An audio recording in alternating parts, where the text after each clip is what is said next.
Okay guys, so this video is about how the scientific principles apply to hypertrophy.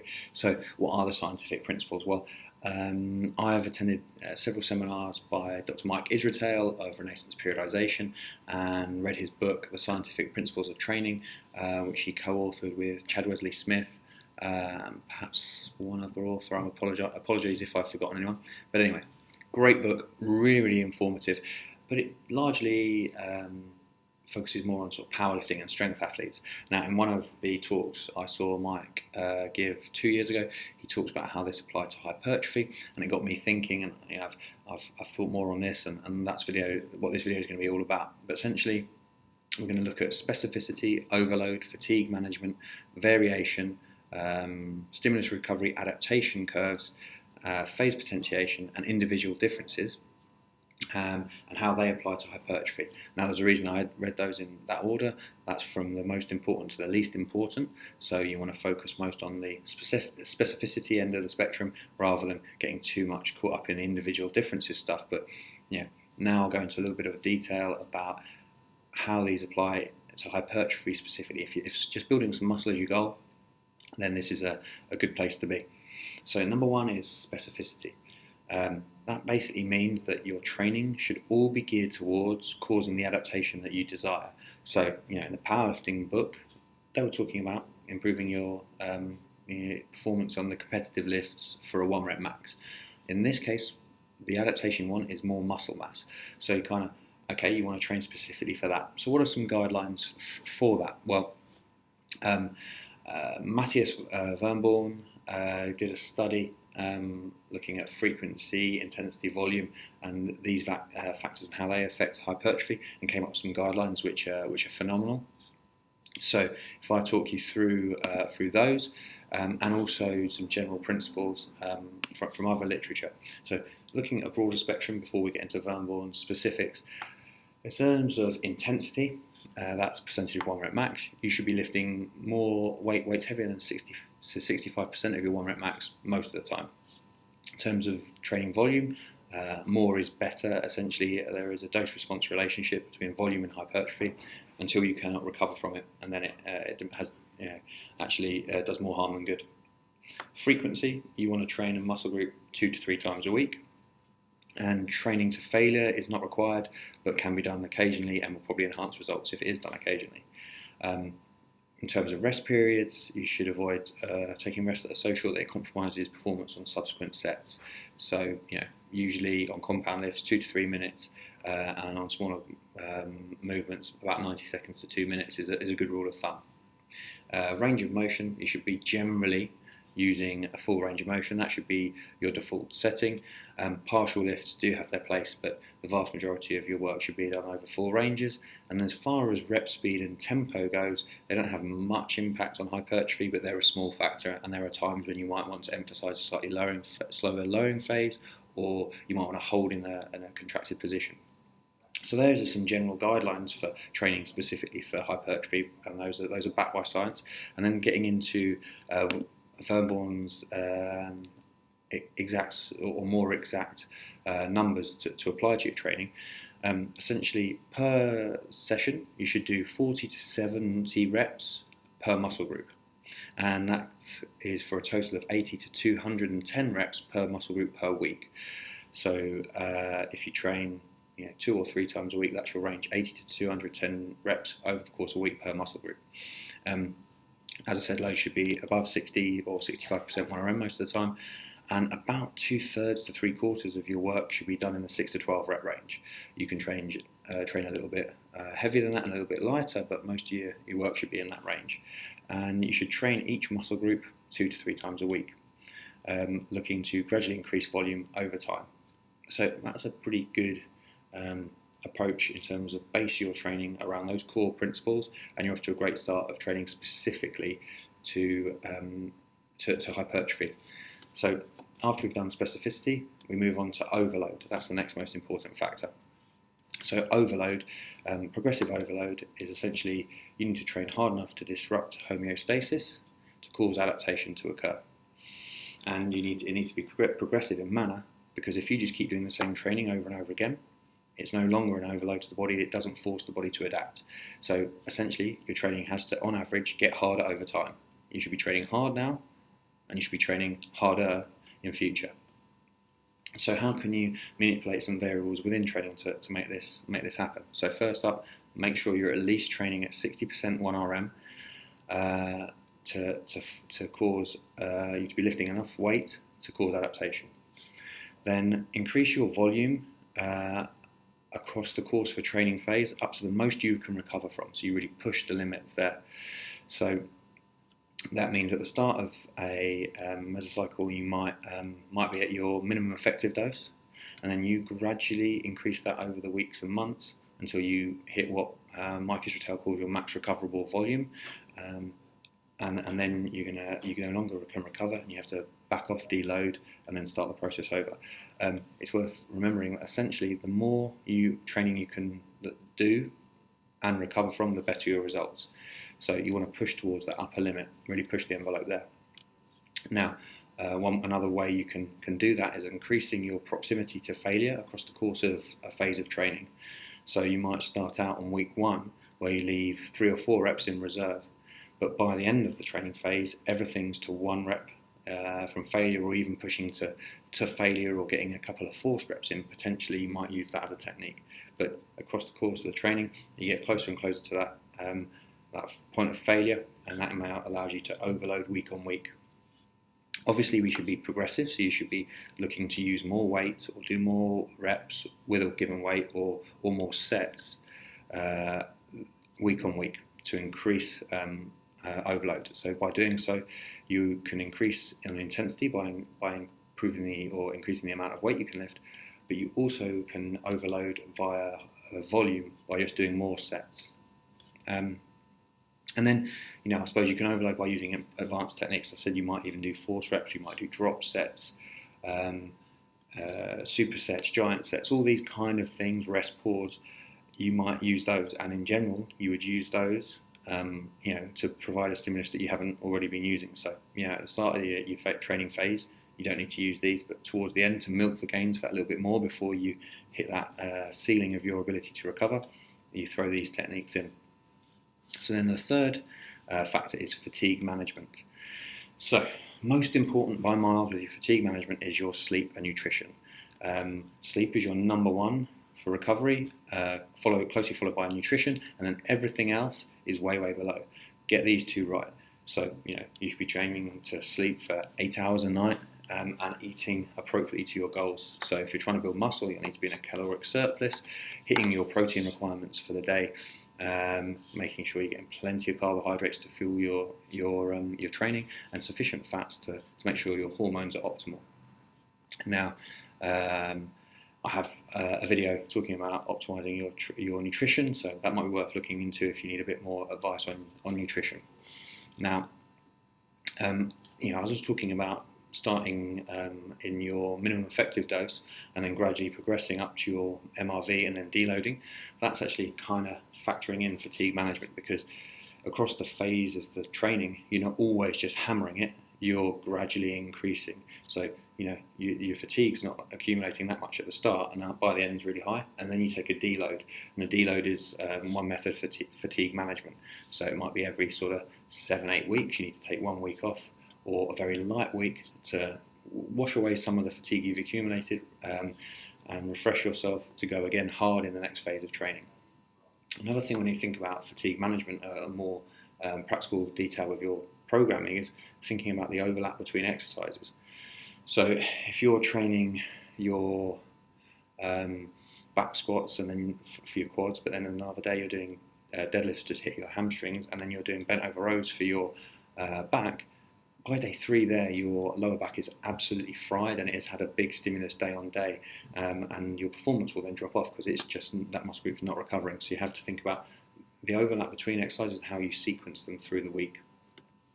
And then from phase of training to one to the next, you should vary the form of overload, so you're not constantly battering away on the same pathway. So it might be that your rep range shifts slightly, so you might have been doing mostly 6 to 8 reps in one phase and then 10 to 12s in the next. Or you vary the exercise slightly, so you shift from a front squat to a back squat. or a bench press to an incline bench press, for example. So you're hitting slightly different fibres, a slightly different movement pattern, reducing the risk of wear and tear injuries over repetitive movement patterns. You might also vary the strength curve, for example. So moving from free weight exercises to cable machines, which have a more constant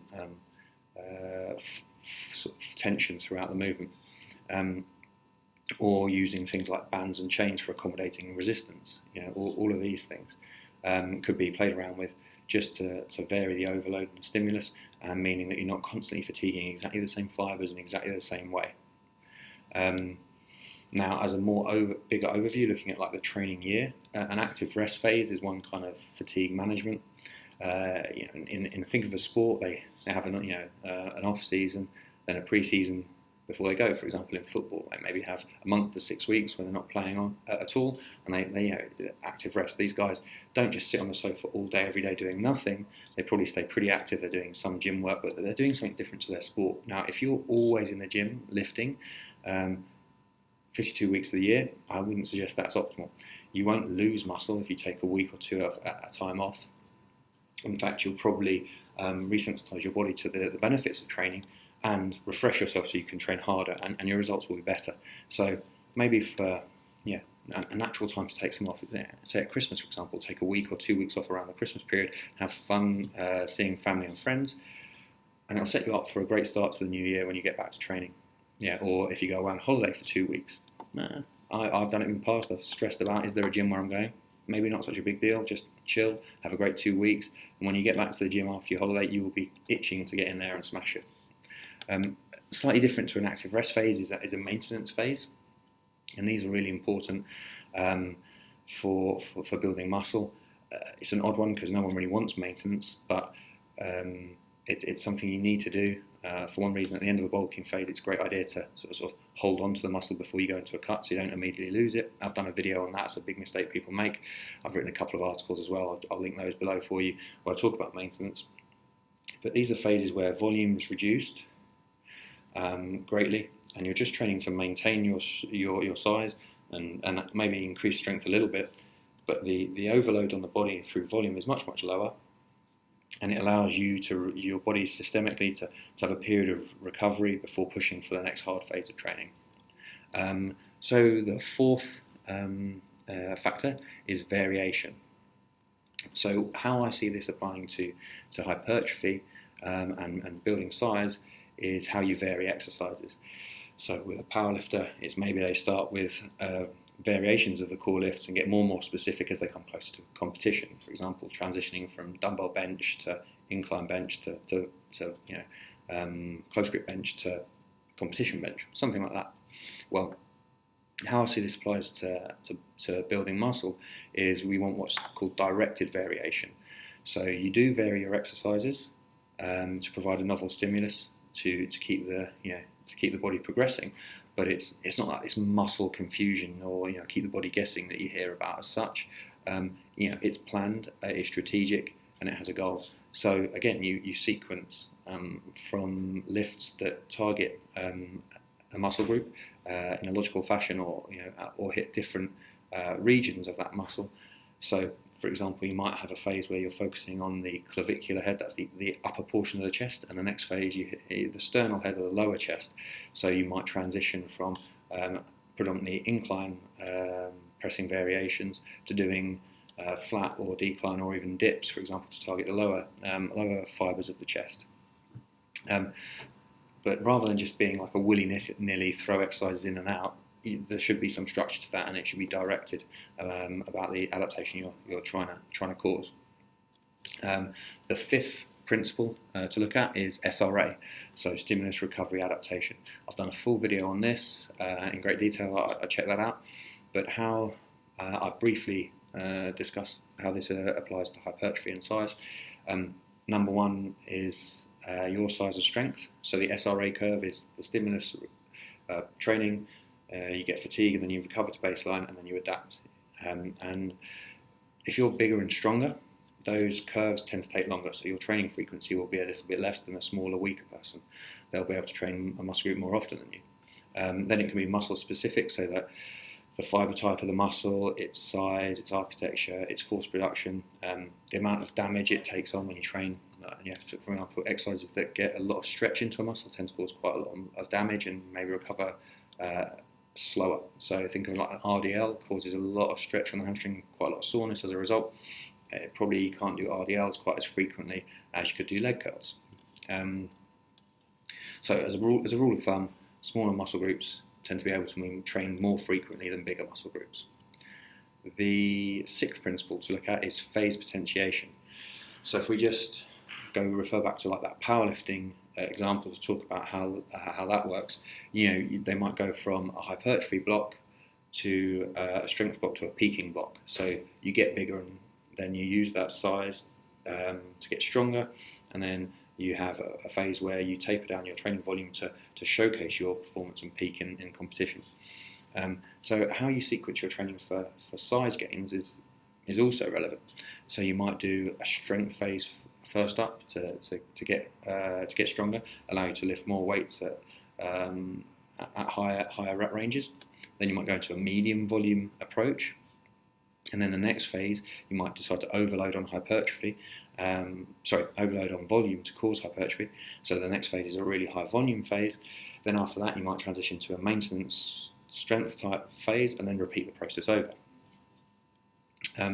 But phase potentiation is how one phase leads on and potentiates an improved performance in the next, and it leads logically onwards.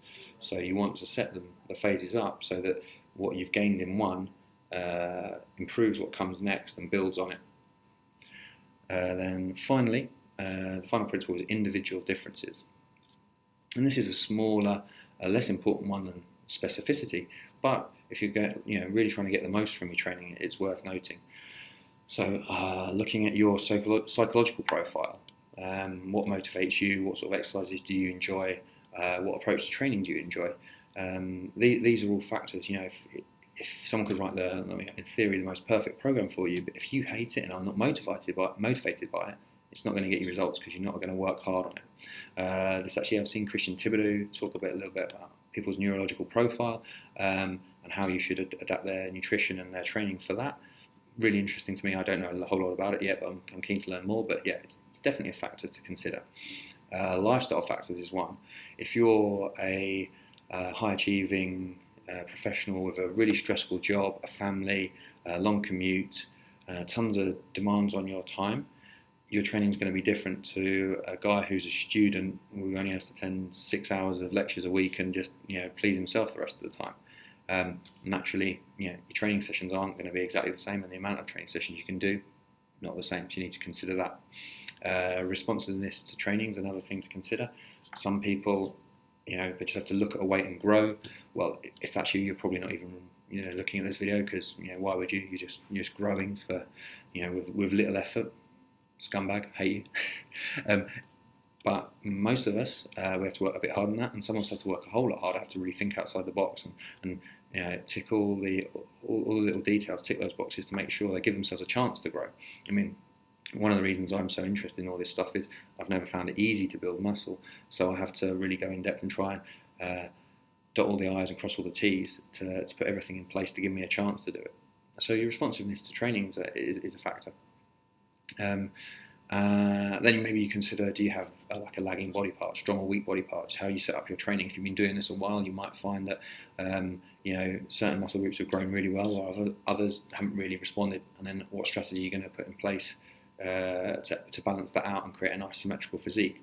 Maybe training it more frequently, or looking at the way you perform certain exercises to target those muscles. That becomes a factor as you become more advanced. Another thing we talked earlier on in fatigue management and how you overload is that you should push towards your maximal recoverable volume. Well, everyone's different.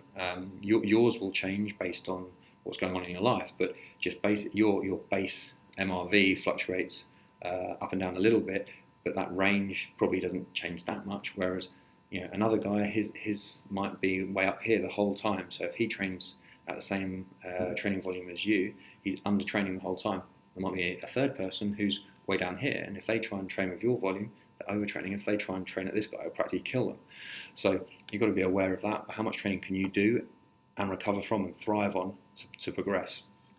It's one of the reasons why, like a good example I think of this is if you have a training buddy, you don't use exactly the same weight on all the sets because you can't do it. You're not as strong on certain lifts and you can't do as many reps. But why should you then just blindly follow exactly the same program with the same sort of sets and reps with only weight adjusted for you? You might not be able to recover from so much, or because you can't lift as much weight, you may actually be able to do more overall sets. You should tailor this to you. Anyway, that gives you an overview of sort of how I believe the scientific principles of training apply to hypertrophy and getting bigger and basically getting jacked.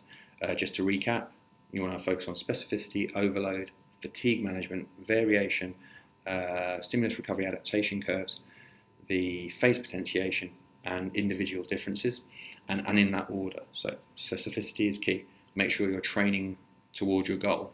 If you're not doing that, everything else is worthless. All right, guys, I hope that helped. Hope that helps you to build a training plan and approach that suits you that little bit better. And if you've got any questions, feel free to hit me up, comments below, drop me an email, whatever. I'll be happy to hear from you.